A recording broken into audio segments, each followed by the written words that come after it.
Rise and grind, folks. Guys, I am on the way to an existing maintenance customer. This is an AC maintenance. I know this customer has a Ducane AC unit, but these potholes are crazy out here. What the hell? Hold on, guys. Holy shit. Guys, yeah, this customer has an older AC Ducane unit, but I know they didn't get maintenance done for a while. But guys, I'm almost there right now. Let me make sure I don't lose a wheel with these big ass potholes, guys. I'll see y'all when I get there. This customer got a clean filter. And I want to show you something here.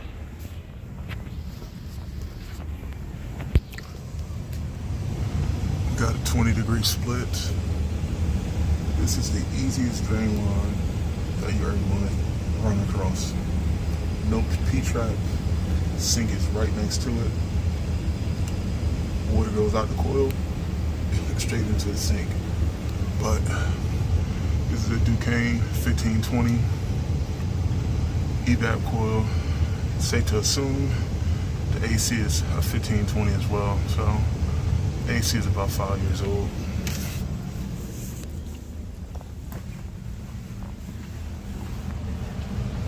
Guys, what I'm gonna do is put this filter in and we're gonna go outside. I gotta get my tool bag. We're gonna go outside and open up the condenser. I'll be right back. Alright guys, I'm just hitting this coil. Doesn't look too bad, but since we have a hose spigot accessible, why not?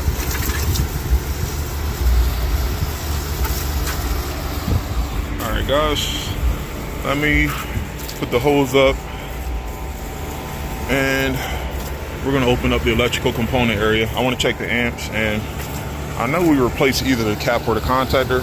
I'm not sure which one, but once I clean this coil off, we're gonna open up the panel and we're gonna take a look.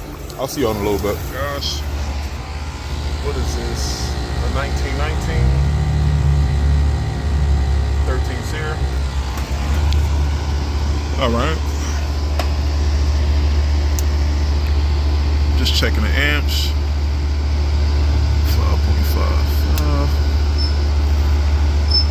0.68. Alright guys, let me kill the power. This cap doesn't look new, but nonetheless, I want to test this. I'm going to kill the power and test the cap, and then I'm going to check this contactor for a potential difference. And this customer puts a cover over the unit, so there's no surprise that the electrical component area is clean. Well, let's kill power and let's test this cap, guys. I'll be right back, guys. This is a 45-5 cap. And I think we replaced the cap inside. I thought we did the cap out here. All right, our fan side is okay. Let me check our compressor side here. 42.9. Now, if you look at the calculation, this is plus or minus 5%. Plus or minus 5% of 45 is 2.25. So the minimum threshold on this cap is 42.75. We're at a 42.9. So technically this cap is still within range, but one thing I'm going to do is bring this up to the customer's attention and let them know that even though the capacitor is lower than what it's rated for, it's still within range. However, if the numbers continue to drop, this weak capacitor could cause additional wear and tear on your compressor and or your condenser fan motor. Now, there's only one of two ways to go about this. Either you be preventative and get this replaced beforehand, or you wait until this continues to lower and potentially cause issues. So what I'm going to do is I'm going to bring this to the customer's attention. I'll be right back, guys. I went over the good and the bad of keeping this capacitor, and the customer wants to just replace it, which I can't blame them. Breakdowns, this capacitor, if we continue to keep this weak capacitor in, there's no telling what the damage will be.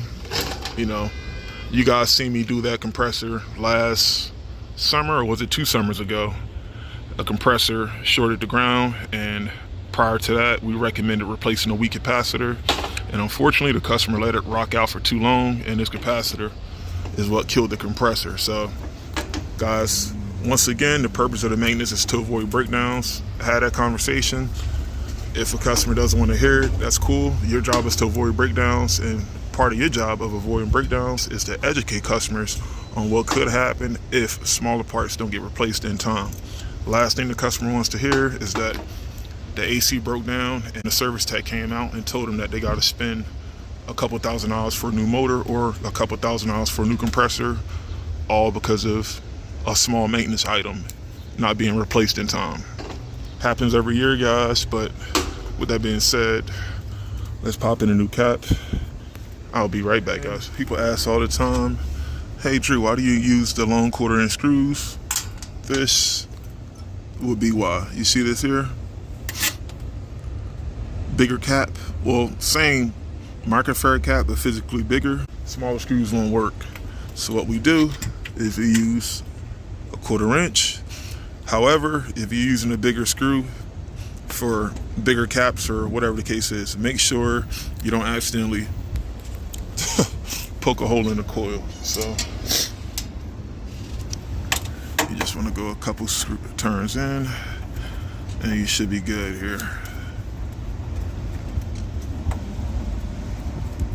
You don't have to go all the way in with this, as long as it's snug and not moving. That's all you have to do. Alright guys, moving along. I don't really need this screw. Let me put this back together. I'll be right back. Guys, everything's rocking and rolling.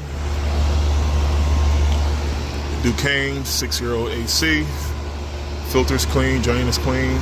Luckily, we were able to catch this capacitor before this eventually caused more issues with this unit. System's clean, coil's clean. This customer should be good to go. And we'll shoot back out here in the fall for the heat maintenance. But until then, they can check off this AC for the summer and they should be good to go. But alright guys, I gotta roll. I'll see you in the next one. Peace.